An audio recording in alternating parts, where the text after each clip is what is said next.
और एक बार फिर से स्वागत है आपका टीचर्स अकेडमी पे। आज हम लोग प्राचीन भारत के इतिहास की सीरीज़ में अपना नेक्स्ट चैप्टर स्टार्ट करेंगे, जिसमें हम गुप्तोत्तर काल के बारे में पढ़ेंगे। इस चैप्टर में हम या आज की क्लास में गुप्तोत्तर काल और दक्षिण भारत के जो प्रमुख राजवंश थे उनके बारे में समझेंगे। इससे पिछली क्लास में हम लोगों ने गुप्तोत्तर काल के बारे में पढ़ा। गुप्तोत्तर काल के बारे में हमने सब देखा कि किस तरीके से चंद्रगुप्त द्वितीय था, उसके टाइम में फायान आया या उसके नवरत्न थे, उनके बारे में हमने जाना। आज की क्लास में हम लोग देखेंगे गुप्त के बाद कौन आए, या फिर किस वंश के बारे में भारत में हमको पढ़ना चाहिए, या फिर बाद में उसी समय दक्षिण भारत में कौन कौन से राजवंश थे, या फिर इसी टाइम में थे या पहले भी मौर्य काल में भी जो अशोक के द्वितीय शिलालेख में जिन दक्षिण राज्यों का उल्लेख मिलता है, चोल, चेर, पांड्य, उनके बारे में भी हम आज इस क्लास में समझेंगे। तो चलिए स्टार्ट करते हैं अपनी क्लास को। तो गुप्तोत्तर काल में हम सबसे पहले वंश को पढ़ेंगे जिसका नाम है मोखरी वंश या वर्धन वंश। मोखरी वंश अलग कन्नौज में था उस समय, ये कन्नौज में था। और जो दक्षिण भारत में जो प्रमुख राजवंश है वो है वर्धन वंश। वर्धन वंश को पुष्यभूति वंश भी कहा गया। ये वंश मुख्यतः हरियाणा के थानेश्वर में स्थित था। इस वंश के संस्थापक पुष्यभूति थे। इन्हीं के नाम पे इस वंश को पुष्यभूति वंश कहा गया या बाद में वर्धन वंश कहा गया। इन्होंने अपनी राजधानी बनाई थानेश्वर में, जो हरियाणा में है। इसके बाद इनके बाद एक प्रमुख शासक आते हैं राजवर्धन। तो वर्धन वंश का जो प्रमुख वास्तविक संस्थापक बोला जाए या जिन्होंने मुख्य रूप से इस वंश को फैलाया, वो थे प्रभाकर वर्धन, जिन्होंने ही इस वंश की राजधानी को थानेश्वर बनाया। तो क्या होता है, प्रभाकर वर्धन के 3 बच्चे होते हैं। एक होता है राज्यवर्धन, दूसरा होता है हर्षवर्धन और एक बेटी होती है राजश्री। तो क्या होता है, वो अपनी बेटी का विवाह जो मोखरी वंश होता है, एक मोखरी वंश के शासक के बेटे ग्रहवर्मन से शादी कर देते हैं। और मोखरी वंश की राजधानी उस समय होती है कन्नौज। कन्नौज उस समय भारत के मध्य के उत्तरी भारत का एक बहुत बड़ा व्यापारिक केंद्र था। वहाँ मतलब जैन धर्म, लघु बौद्ध धर्म के साथ साथ अन्य धर्मों का भी एक मिलन स्थल था और व्यापार की दृष्टि से भी बहुत महत्वपूर्ण केंद्र था। इसलिए अन्य जो भी राज्य होते थे आसपास के, सबकी नज़र कन्नौज पे बनी रहती थी। तो क्या हुआ, जब प्रभाकर वर्धन ने अपनी बेटी राजश्री की शादी मोखरी वंश के शासक ग्रहवर्मन से कर दी, जिनकी राजधानी कहाँ है, कन्नौज। अब स्थिति उस समय क्या हो रही है, थोड़ा उनको समझें, तब हम समझेंगे कि हर्षवर्धन भूमिका में कैसे आए और हर्षवर्धन ने इस वंश को किस तरीके से आगे पहुँचाया। तो क्या हुआ कि राजवर्धन जो राजश्री थी वो मोखरी वंश की बहू बन गई, है ना। तो ग्रहवर्मन कन्नौज के शासक हैं और कन्नौज पे ऑलरेडी जैसे गौड़ शासक हैं आपके बंगाल में, मालवा के शासक हैं देवगुप्त, इन लोगों की नज़र बराबर कन्नौज पे पड़ी रहती है। कन्नौज को किस तरीके से कंट्रोल में किया जाए। तो क्या करते हैं ये लोग, वहाँ हमला कर देते हैं कन्नौज में और ग्रहवर्मन की हत्या कर देते हैं और राजलक्ष्मी को वापस मतलब कैद बना के ले जाते हैं। अब जब ये घटना भाई वहाँ पे थानेश्वर में पहुँचती है तो राजवर्धन जो बड़ा बेटा था, इनको बुरा लगता है कि मेरी बहन के साथ ऐसा हुआ, तो वो जाते हैं, हमला करते हैं। तो देवगुप्त की तो हत्या कर देते हैं राजवर्धन, लेकिन जो शशांक है गौड़ वंश का शासक, वो राजवर्धन की हत्या कर देता है।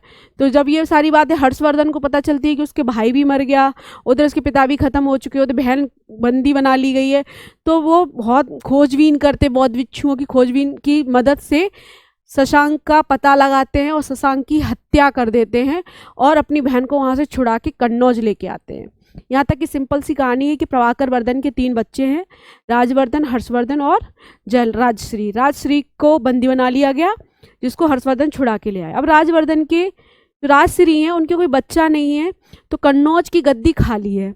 तो कन्नौज की गद्दी का संरक्षण हर्षवर्धन करता है और अपनी राजधानी को थानेश्वर से हटा के कन्नौज स्थापित कर लेता है और कन्नौज से अपने राजवंश का संचालन करता है। मतलब कन्नौज और थानेश्वर दोनों जगह का नियंत्रण किसके पास आ गया, हर्षवर्धन के टाइम।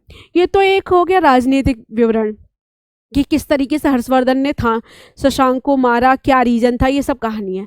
लेकिन बात यह है कि हर्षवर्धन के जो है उसको हम किस रूप में याद करते हैं।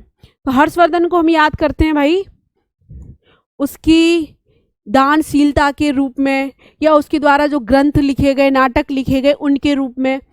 इस पोर्शन से बहुत ज़्यादा क्वेश्चंस नहीं आते हैं, जो आते हैं वो लिमिटेड हैं। जैसे हर्षवर्धन के द्वारा 3 ग्रंथ लिखे गए, उनके बारे में पूछ लिया जाएगा, या पूछा जाएगा कि हर्षवर्धन के दरबार में कौन दरबारी कवि था, उसके बारे में बताओ, या फिर हर्षवर्धन के टाइम में कौन विदेशी चीनी यात्री भारत आया, उसके बारे में बताओ। तो ये सब चीज़ें होती हैं। जैसे अब मैं हर्ष के बारे में पढ़ूंगी, बताएंगे हर्षवर्धन है। हर्षवर्धन ने 3 बुक लिखी हैं आपकी, रत्नावली, दूसरी ली है प्रियदर्शिका,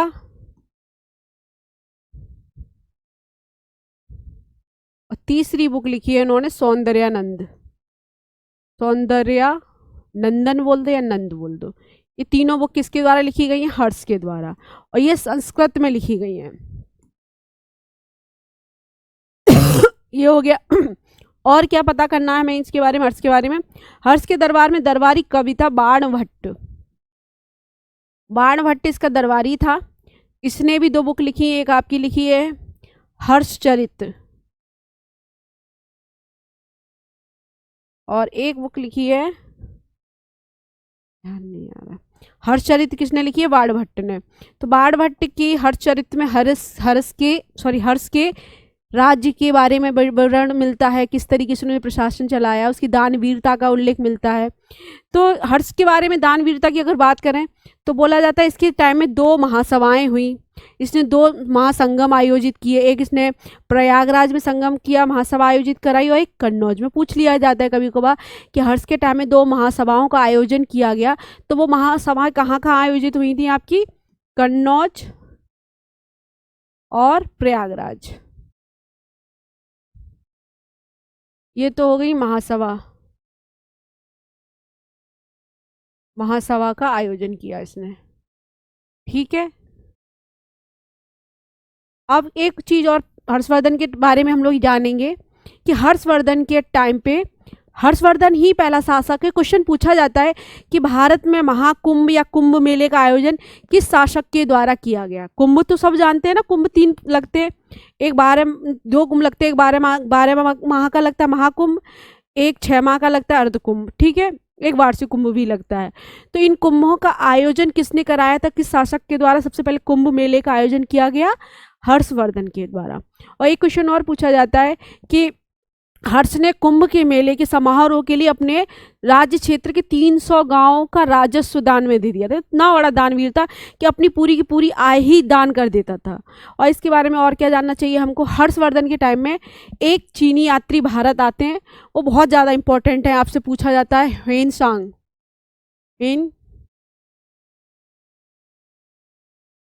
ह्वेनसांग ये कौन यात्री है भाई? ये चीनी यात्री है। ये किसके टाइम पे आया है? आपके हर्षवर्धन। पूछा जाता है एग्जाम में कि ह्वेनसांग किस शासक के टाइम पे भारत आया था? तो हर्षवर्धन के टाइम पे। अब जब कल की क्लास में मैंने क्या बताया था आपको कि फायान किसके टाइम पे आया था भारत? चंद्रगुप्त द्वितीय विक्रमादित्य के टाइम पे आया है आपका फायान। ह्वेनसांग आया है आपका हर्षवर्धन के टाइम पे। मेगास्थनीज आया था चंद्रगुप्त मौर्य के टाइम पे। याद रखना ये सारी चीजें। तो ये सब यात्रियों का विवरण पूछा जाता है। तो ह्वेनसांग की बुक थी सीयू की बुक में वो विवरण देता है कि भारत में किस तरीके के लोग थे, कैसी कैसी व्यवस्थाएं थी, कन्नौज व्यापारिक क्षेत्र था, इन सब के बारे में वो विवरण देता है। अब कन्नौज वो आया तो या इसके टाइम पे आया तो भारत में बौद्ध धर्म की शिक्षा लेने आया था। तो नालंदा में 15 माह रहते हैं और नालंदा में काफ़ी विचरण करते हैं, काफ़ी चीज़ें सीखते हैं, भारत के बारे में एक नई जानकारी पता चलती है। तो ये सब जो ह्वेनसांग है उनका जो बुक है सीयू में हमें इसके बारे में जानकारी पता चलती है। तो इसके तरीके से हमने क्या क्या पढ़ा? गुप्तोत्तर काल का एक महान वंश के बारे में जाना जिसका नाम था वर्धन वंश या पुष्यभूति वंश भी बोला गया। पुष्यभूति संस्थापक थे, अगले संस्थापक प्रभाकर वर्धन थे, उनके बेटे हैं राज्यवर्धन, हर्षवर्धन और राज्यलक्ष्मी। हर्षवर्धन ने किस तरीके से राज्यलक्ष्मी को छुड़ाया ये हमने पढ़ा, राजश्री। फिर हमने पढ़ा कि हर्षवर्धन के टाइम में 2 महासभाएं आयोजित की गई, कन्नौज और प्रयागराज। इसने महाकुंभ मेले का आयोजन कराया। हर्ष के द्वारा 3 रचित बुक हैं आपकी बुक का नाम है रत्नावली, सौंदर्यानंद और प्रियदर्शिका। बाणभट्ट इनकी दरबारी हैं, इनकी रचना है हर्षचरित और कादम्बरी। कादम्बरी 2 बुक की रचना किसने की है? वाणभट्ट ने। ये तो हो गया उत्तर भारत के एरिया। अब इसी समय हम लोग अभी तक तो एंशियंट हिस्ट्री में प्राचीन भारत में उत्तर वाले एरिया को समझे। अब हम क्या देखेंगे कि इसी समय जब मौर्योत्तर काल भारत में उत्तर भारत की तरफ था, तो उस समय दक्षिण में भी कुछ राज्य थे जिनका उल्लेख प्राचीन लेखों में भी मिलता है, और मौर्य वंश का जो अशोक शासक था उसके द्वितीय शिलालेख में चोल चेर पांड्य नाम से एक संगम वंश का उल्लेख मिलता है। जब आपको मैंने पिछली क्लास में पढ़ाया था कि अशोक के द्वितीय शिलालेख में पशु चिकित्सा के बारे में और दक्षिण राज्य का उल्लेख था, तो वही जो दक्षिण राज्य है वो यही है। तो अब हम लोग पढ़ते हैं दक्षिण राजवंश के बारे। एक्चुअली एक चीज़ और याद रखो, ये जो पोर्शन है दक्षिण राजवंश है, ये वाले वंश, इसके बाद भी जो आएंगे पल्लव, चालुक्य, राष्ट्रकूट या फिर चोल आएंगे दोबारा से, इन सारे पीरियड से बहुत ज़्यादा क्वेश्चन नहीं आते हैं, लेकिन हम छोड़ भी नहीं सकते ना भाई। जब कर रहे हैं तो पूरा एक सिलेबस अच्छे से करेंगे। तो इस पोर्शन से जनरली पूछा जाता है संस्थापक, अंतिम शासक, या बहुत ज़्यादा कुछ किसी शासक ने कोई उपाधि धारण की वो पूछ लिया जाता है, या किसी के द्वारा कोई प्रोग्राम स्टार्ट किया, कोई योजना चलाई गई, या कोई नया निर्माण किया गया, बस उतना ही क्वेश्चन पूछा जाता है। तो हम लोग को इसी पॉइंट ऑफ व्यू के, इसी नज़रिए से इस चीज़ को पढ़ना है, बहुत ज़्यादा डिटेल नहीं करना है, ठीक है। तो दक्षिण वंश के बारे में पहले पढ़ेंगे संगम वंश। तो संगम वंश का ये जो टाइम पीरियड है 100 से 300 ईस्वी की तक के बीच का टाइम पीरियड है, जिसका उल्लेख हमें अशोक के अशोक के द्वितीय शिलालेख में मिलता है। तो जो 3 राजवंश थे चोल चेर पांड्य, इनको सम्मिलित रूप से संगम वंश, संगम राज्य साम्राज्य कहा गया, ठीक है। तो इसमें सबसे पहला राजवंश के बारे में पढ़ेंगे चेर।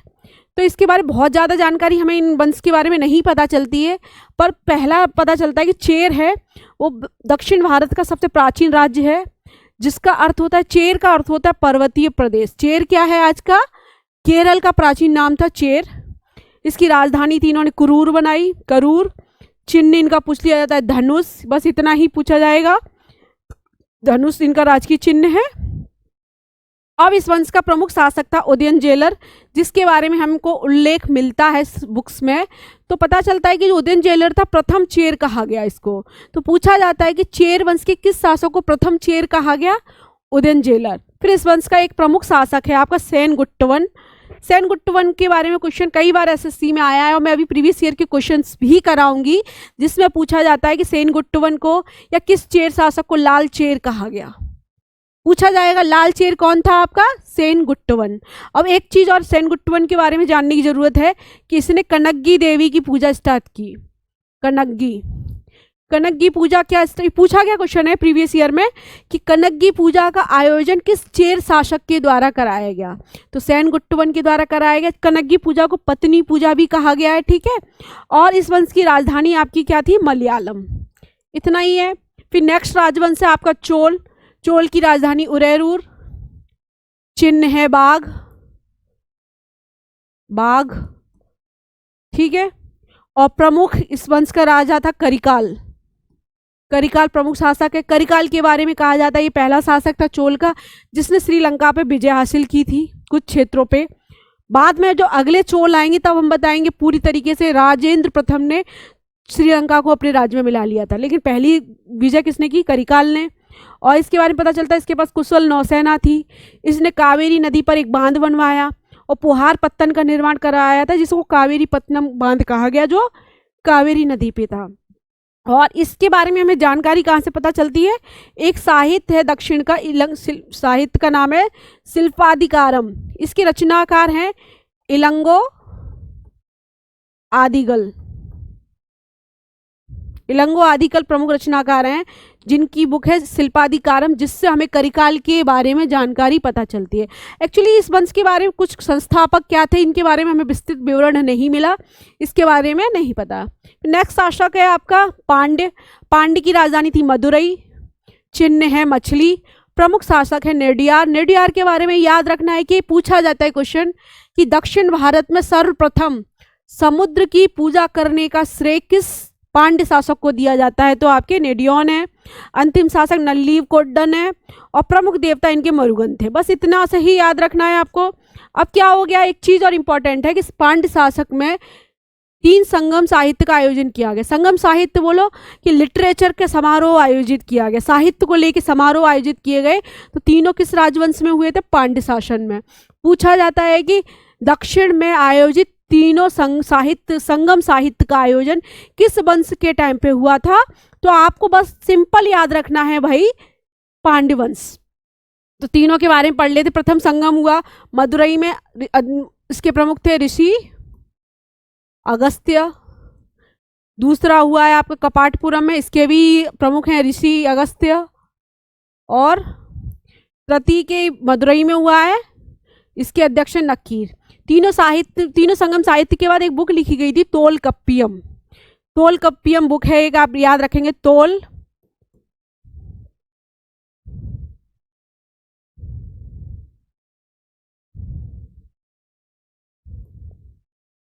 तोलकप्पियम, इसके रचनाकार हैं तोलकप्पियर कप्पियर। ठीक है, तो ये साहित्य, ये इसको बोला जाता है संगम का दक्षिण भारत का व्याकरणिक ग्रंथ।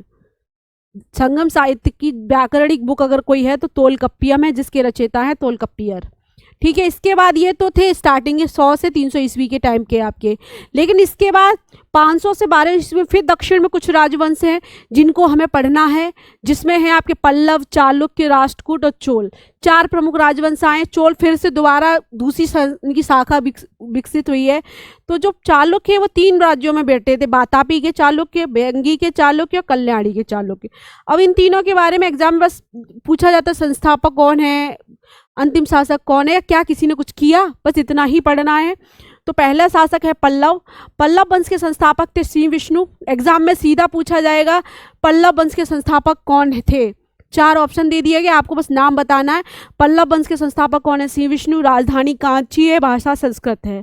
अब यहाँ श्री विष्णु के बारे में याद रखेंगे कि पल्लव वंश में ये लोग वैष्णव धर्म को मानते थे। इनके दरबार में एक दरबारी कवि थे भारवी, जिनकी रचना थी किराता अर्जुनी। और इन्होंने, श्री विष्णु ने बराह मंदिर का निर्माण करवाया मामल्लीपुरम में। बस याद रखना, बराह मंदिर का निर्माण किसने करवाया है? श्री विष्णु ने मामल्लीपुरम में। उसके बाद द्वितीय शासक के बारे में जो उल्लेख मिलता है वो महेंद्र वर्मन प्रथम। इनके बारे में आपको याद रखना है कि पूछा जाता है मत विलास प्रहसन हास्य ग्रंथ है, उसकी रचना किस शासक ने की? मत विलास प्रहसन, बस इतना ही याद रखना है। मत विलास प्रहसन की रचना या बुक किसने लिखा है? महेंद्र वर्मन प्रथम ने। और ये इंपॉर्टेंट नहीं है लेकिन कर सकते हो तो याद कर लो कि जो पुलकेशिन द्वितीय चालुक्य वंश का शासक है उसने महेंद्र वर्मन प्रथम को हराया था। तो मत विलास प्रहसन किसकी बुक है? महेंद्र वर्मन प्रथम की। इसके बाद पूछे नेक्स्ट शासक आता है आपके नरसिंह वर्मन प्रथम, जो पुलकेशिन द्वितीय को ये हराता है, बातापी को जीतता है। पुलकेशिन द्वितीय की राजधानी बातापी को जीतते हैं और बातापी कोंड की उपाधि धारण करता है। तो पूछा जाता है किस पल्लव शासक ने बातापी कोंड की उपाधि धारण की? उपाधियां पूछी जाती है तो आप लोग याद रखेंगे नरसिंह वर्मन प्रथम। महाबलीपुरम के रथ का निर्माण करवाया, ये बहुत इंपॉर्टेंट है। महाबलीपुरम में कुल 7 रथ बनवाए थे, 7 रथ। इन रथों को बोला गया सप्त पैगोड़ा।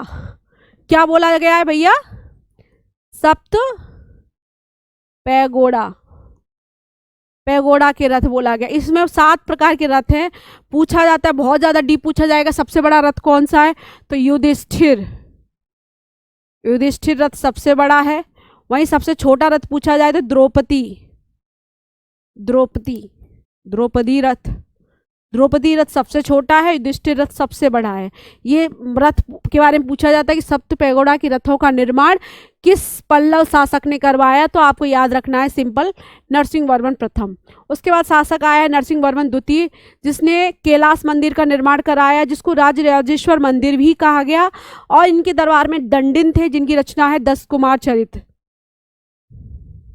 10 कुमार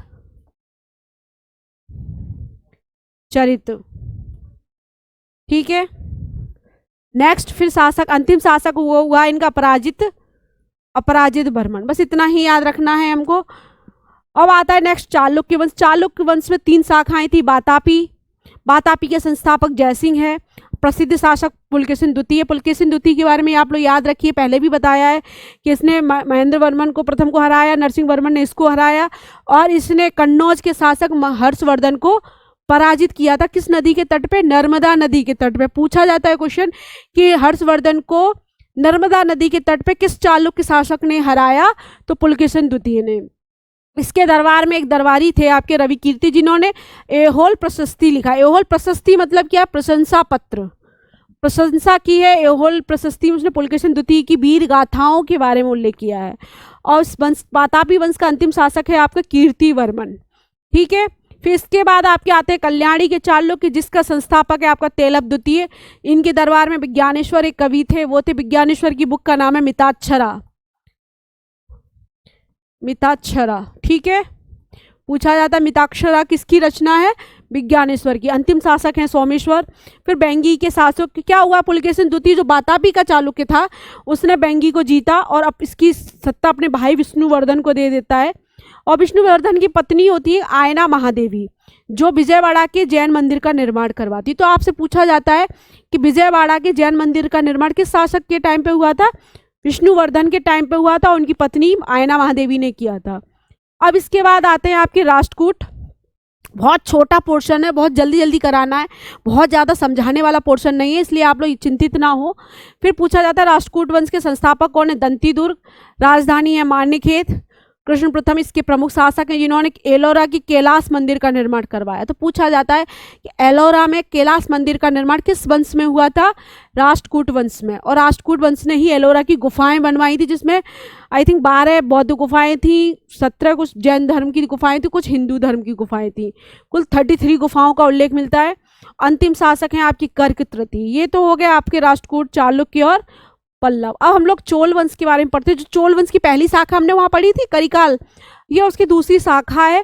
ये इसके बारे में पूछा जाता है। जब भी आपसे एग्जाम में पूछा जाएगा ना चोल वंश के संस्थापक, तो आपको इस वाले चोल का संस्थापक बताना होगा। आपको वो वाले चोल का संस्थापक पता ही नहीं है, तो उसके बारे में कोई उल्लेख ही नहीं मिलता। तो जब भी पूछा जाएगा चोल वंश के संस्थापक कौन थे? विजयालय। राजधानी कहाँ थी? तंजौर थी। आदित्य प्रथम यहाँ के प्रमुख शासक है, जिसने पल्लवों को समाप्त कर दिया था पूरी तरीके से, और कोदंड राम की उपाधि धारण की। फिर पल्लव द्वितीय आए आपके, इन्होंने मदुरै कोंड की उपाधि ली। पूछा जाता है मदुरै कोंड की उपाधि किसने ली? फिर राजराज द्वितीय आए, इन्होंने तंजौर में बृहदीश्वर मंदिर से राजराजेश्वर मंदिर भी कहा गया है, इसका निर्माण करवाया। और इन्होंने यहाँ पे श्रीलंका पे कुछ हिस्सों को जीता। फिर आए राजेंद्र प्रथम, इन्होंने श्रीलंका को पूरी तरीके से जीता। पाल शासक महीपाल, महीपाल कहाँ था भाई? बंगाल में। बंगाल को पूरी तरीके से हराया और गंगे कोंड चोल की उपाधि धारण की। पूछा जाएगा किस चोल शासक ने गंगे कोंड चोल की उपाधि धारण की? तो राजेंद्र प्रथम। वहीं पूछा जाएगा तंजौर का बृहदीश्वर मंदिर किसने बनवाया? राजराज प्रथम ने। और अंतिम शासक हुआ है राजेंद्र तृतीय। अब चोल वंश के बारे में अगर कुछ और याद करना है तो जान सकते हैं, ये स्थानीय स्वशासन यहाँ की मेन प्रमुख विशेषता थी। यहाँ सेंट्रलाइज शासन नहीं था, स्थानीय रूप से प्रमुख शासन को वरीयता दी गई थी यहाँ पे। इसके बाद हम चलो इस पोर्शन के कुछ क्वेश्चन आंसर को भी चेक करेंगे, जिससे आपको ये वाला पोर्शन अच्छे से क्लियर हो जाएगा। चलिए स्टार्ट करते हैं। जैसे पहला क्वेश्चन है कि चालुक्य शासक पुलकेशिन द्वितीय ने किस नदी के तट पे हर्षवर्धन को परास्त किया? देखो मैंने अभी बताया था नर्मदा नदी, आंसर हो जाएगा आपका नर्मदा। ठीक है, नेक्स्ट क्वेश्चन है बंगाल का कौन सा शासक हर्ष का समकालीन था? बंगाल का कौन सा शासक? गौड़ वंश का शशांक। ये किस वंश का था भाई? गौड़ शासक था। मैंने पहले ही बताया आपको, इसने इनकी बहन मोखरी वंश की जो रानी थी राजश्री को अपहरण किया था और ग्रहवर्मन को हत्या की थी। फिर पूछा गया गुप्त वंश के पश्चात उत्तर भारत में बड़े भाग का पुनर्गठन किसने किया? हर्षवर्धन ने। उत्तर भारत में कौन सी प्रमुख शासक आया? हर्षवर्धन। देखिए वही क्वेश्चन आएंगे जो मैंने पढ़ाया है। हर्ष के शासनकाल में उत्तर भारत का सबसे महत्वपूर्ण नगर कौन सा था? कन्नौज। हर्ष की जीवनी किसने लिखी है? बाणभट्ट ने, हर्षचरित्र। हर्षवर्धन अपनी धार्मिक सभा कहाँ आयोजित करता है? प्रयागराज। मैंने बताया था प्रयागराज और कन्नौज में 2 जगह महासभाएं आयोजित हुई थी। उसके बाद नेक्स्ट क्वेश्चन है कि आज भी भारत में हिंसाओं को याद करने का मुख्य कारण क्या है? सियुकी की रचना। उसने सियुकी की रचना की थी। ठीक है, किस चीनी यात्री को वर्तमान शाक्य मुनि या यात्रियों का राजकुमार कहा गया? हेनसांग। तो हेनसांग जो हर्षवर्धन के टाइम पे भारत आया, इसे भारत में यात्रियों का राजकुमार कहा गया, द्वितीय शाक्य मुनि कहा गया। पहला शाक्य मुनि किसे कहा गया था बच्चा? महात्मा बुद्ध को। याद होगा, मैंने याद लिखाया था। ठीक है, नेक्स्ट क्वेश्चन है कुंभ के मेले का आयोजन करने का श्रेय किसको जाता है? हर्षवर्धन। नेक्स्ट क्वेश्चन, हर्ष की बहन राजश्री का विवाह किसके साथ हुआ था? मोखरी शासक ग्रहवर्मन के साथ। नेक्स्ट क्वेश्चन, हर्षवर्धन ने 606 में हर्ष संवत की स्थापना किस उपलक्ष्य में की थी? अपने राज्यारोहण के उपलक्ष्य में। मैंने अच्छा एक चीज बताई नहीं, हर्ष ने एक संवत चलाया था, हर्ष संवत। हर्षवर्धन ने संवत चलाया था, हर्ष संवत। ये कैलेंडर था कि क्या डेट थी इसकी? 606 ईस्वी। तो इसी के साथ आपको सारे संवत याद होने चाहिए। विक्रम संवत कितना डेट था? 57 बीसी। शक संवत का क्या था? 78 बीस ईसी, है ना। और एक और चलाया था आपका मौर्य ने चलाया, गुप्त ने चलाया था आपका कितना? 312 बीसी एडी। ठीक है। नागानंद के रचनाकार कौन है? हर्षवर्धन है। सम्राट अशोक हर्षवर्धन ने 2 महाधार्मिक सम्मेलनों का आयोजन कहाँ कराया था? आपके कन्नौज और प्रयागराज में। नेक्स्ट क्वेश्चन, नागानंद रत्नावली प्रियदर्शिका के नाटक के रचनाकार? हर्ष। बताया नहीं तो हर्षवर्धन को उसके साहित्य के रूप में भी याद किया जाता है। तो कौन कौन से साहित्य उसके? रत्नावली, नागानंद और प्रियदर्शिका। नेक्स्ट है, सियुकी की नामक यात्रा का विवरण किससे जुड़ा है? आपके हिनसांग से। ठीक है, हिनसांग से जुड़ा है। चोल राजाओं ने किस धर्म को संरक्षण दिया था? आपके शैव धर्म को। प्रथम भारतीय शासक कौन था जिसने अरब सागर में भारतीय नौसेना को सर्वोच्चता स्थापित की थी? आपके राजराज प्रथम। मैंने बताया था पहली बार राजराज ने जीता, पूर्ण रूप से राजेंद्र ने जीता था श्रीलंका। इसके बाद मतविलास प्रश्न, कितना इंपॉर्टेंट क्वेश्चन अभी कराया है। महेंद्र वर्मन प्रथम ने मतविलास प्रश्न लिखा है। किस शासक के पास शक्तिशाली नौसेना थी? चोलों के पास शक्तिशाली नौसेना का उल्लेख मिलता है। करिकाल, याद आया।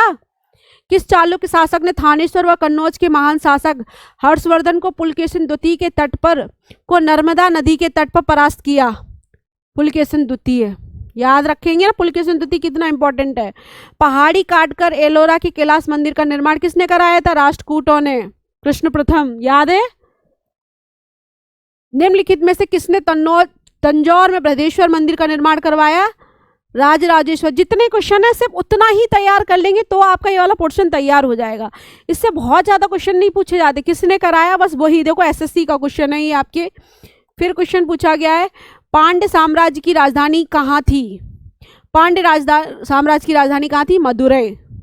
फिर क्वेश्चन है आपका, राष्ट्रकूट साम्राज्य का संस्थापक कौन है? आपके दंतीदुर्ग। और लास्ट क्वेश्चन है आपका, 9वीं शताब्दी में निम्नलिखित में से किसके द्वारा चोल साम्राज्य की नींव डाली गई? आपके विजयालय। पूछा गया था ना, विजयालय ने चोल साम्राज्य की नींव डाली है। तो इस तरीके से हमने पूरा प्राचीन भारत का इतिहास पढ़ा, पूरा पाषाण काल से लेके सिंधु घाटी सभ्यता, ऋग्वैदिक काल, 6ठी शताब्दी ईसा पूर्व, बौद्ध धर्म, जैन धर्म, मौर्योत्तर, गुप्त और ये लास्ट आपका गुप्तोत्तर। इस तरीके से इतने सारे लेक्चर में हम लोगों ने पूरा प्राचीन भारत खत्म किया। एक लेक्चर और करेंगे इसमें प्राचीन भारत में, जिसमें हम प्रॉपर पूरे साहित्य के बारे में लिख लेंगे और फिर हम लोग अपना स्टार्ट करेंगे मिडिवल भारत। तो आई थिंक आप लोगों को क्लास अच्छी लग रही हो। Thank you.